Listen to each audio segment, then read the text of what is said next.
This government it's a crime syndicate. It's not a government.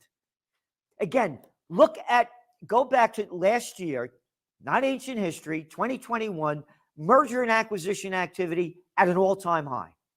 All the cheap money goes to the bigs and they buy up everybody. So I want to ask you, Judge, what do you think about the Robinson-Patman Act, Sherman Antitrust Act, Clayton Antitrust Act, and the Glass-Steagall Act? Well, listen, I'm with Ayn Rand when it comes to regulating the economy. I don't believe in regulations. I believe the free market is the best opportunity for consumers and workers and investors to operate in a state of equilibrium. But I do recognize that extraordinary power, and then the problem with extraordinary power is the government. It's not the private sector. When the government puts its thumb on the scale to enable all of this extraordinary power to be in one place at one time, controlled by one entity, prices go up, choices go down, and services stay flat. You said prices go up, services go down, and choices stay flat. We don't have more choices because there are a few commercial actors in a given market. So it's like Disney.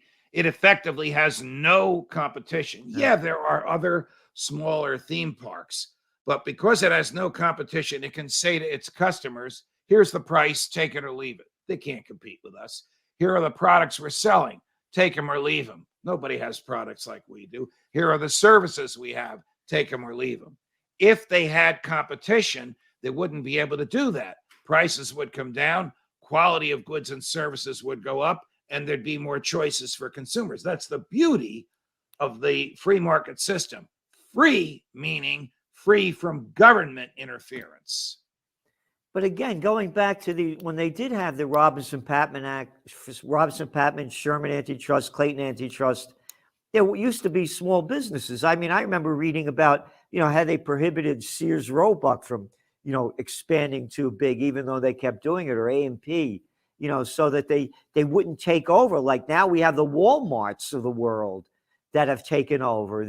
You remember, we're both young enough to remember when there were hardware stores, stationery stores, grocery stores, and drug stores. And now there are drug chains, grocery chains, stationery chains, and hardware chains. The stores are gone. And with the exception of the lovely little town that you live in and some other lovely little towns in upstate New York, small town America has been decimated by the big box stores. The small town America has become what supposedly selling antiques. They're really selling junk. So what do you think, though, about putting these acts back into place? Well, if they were enforced fair, I don't trust the government to have anything to do with the free market. That's my problem with these laws. Yes, it was a better world when we had small town America. On the other hand, you can go to Walmart, get anything you want at the lowest price possible. To me, it's not a pleasant experience to go there, but I know if I want a toaster, there'll be 10 different toasters from which to choose, all of them at rock bottom prices. I can take the toaster I want and be home in 10 minutes. Again, go back to when we were kids again. There were local, before they did away with the Glass-Steagall Act, there were local banks everywhere, all the different banks that we had. And now what do you got? You got 5 or 6 banks that control 90% of the country. Oh, and let's go back to your article. Corporatism. Hey, I'm Jamie Dimon. I'm Goldman Sachs. I'm too big to fail. You are just a piece of crap. You can fail, but hey, not me. And what do? They billions and trillions of dollars, $29 trillion. $29 trillion the Federal Reserve pumped into the banking system from 2007 to 2010. So when Jamie Dimon says I'm too big to fail, what he really means is the government won't let me fail. It will create money out of thin air so that I don't fail, or it will take money from you, dear taxpayer, so that I don't fail. because the government needs me as much as I need the government. That's really what he means. He's not going to say it that way. So again, but we're looking at privilege to the rich as the Yes. workers of slave land is. Again, we just put out the Trends Journal, that we just went out yesterday. We had a thing on how much richer the CEOs got, and then we compared it to the wages of the average person that have gone down because of inflation.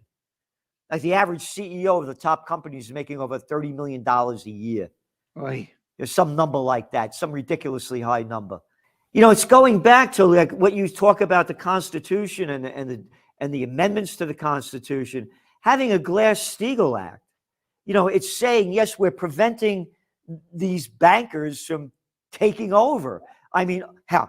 Yeah, the Glass-Steagall Act. When they had it there, the bankers were not allowed to go gambling and be bankers at the same time. Correct. I So mean, now to that extent, preventing the banks from gambling with other people's money. It was not the bank's money, No. with other people's money. That's what kept a lid on the explosion that resulted in really 5 banks controlling, as you say, 90% of the economic activity in the country. Yeah.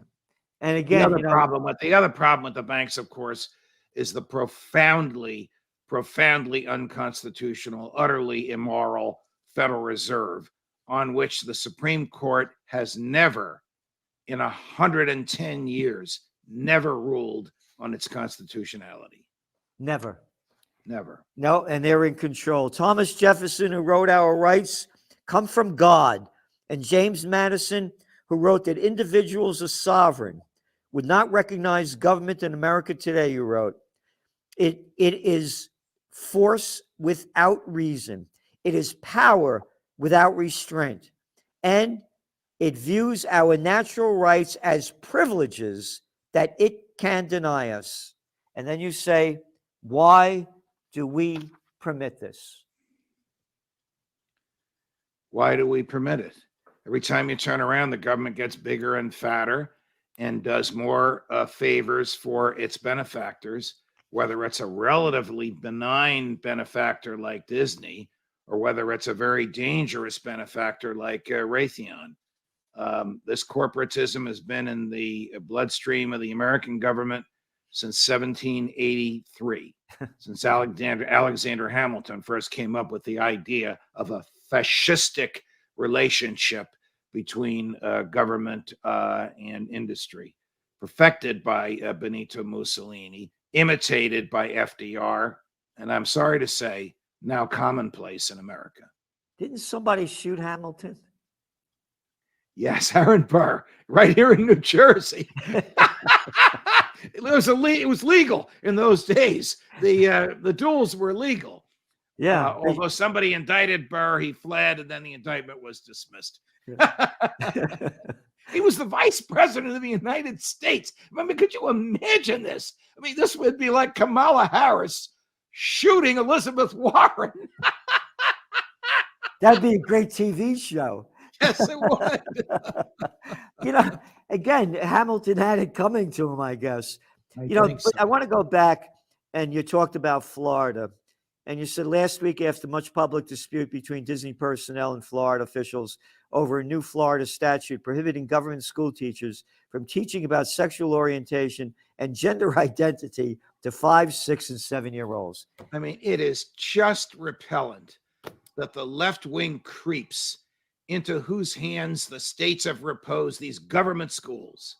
I call them government schools. You do as well, not public schools. Yep. Public is too benign a name. Government schools. These left-wing creeps want to use an authority figure like a school teacher to talk to a 5-year-old and say you can be any gender you want or no gender at all. I mean, if this isn't child abuse, tell me what is.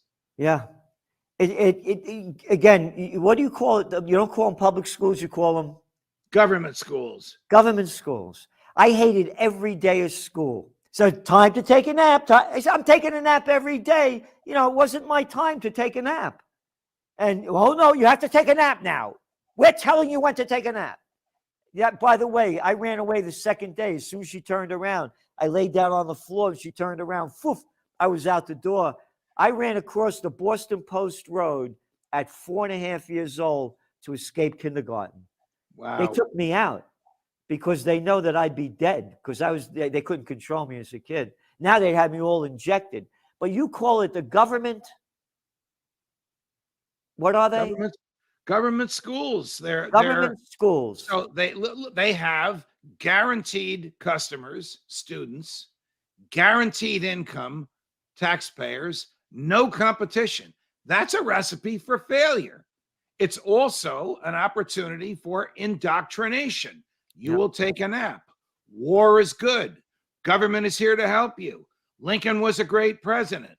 And today, you can be a boy or a girl, or you can be neither. This is the type of indoctrination that is put into the heads of these kids. As critical as I've been of Governor DeSantis, it was necessary for him to enact legislation to prevent the schools from indoctrinating the kids, not on war and government and Lincoln, but on gender and sex. Could you At age 5, even the nuns who were rough on both of us when we were kids would not talk about sex and gender at age 5, 6, and 7. I mean, it's crazy.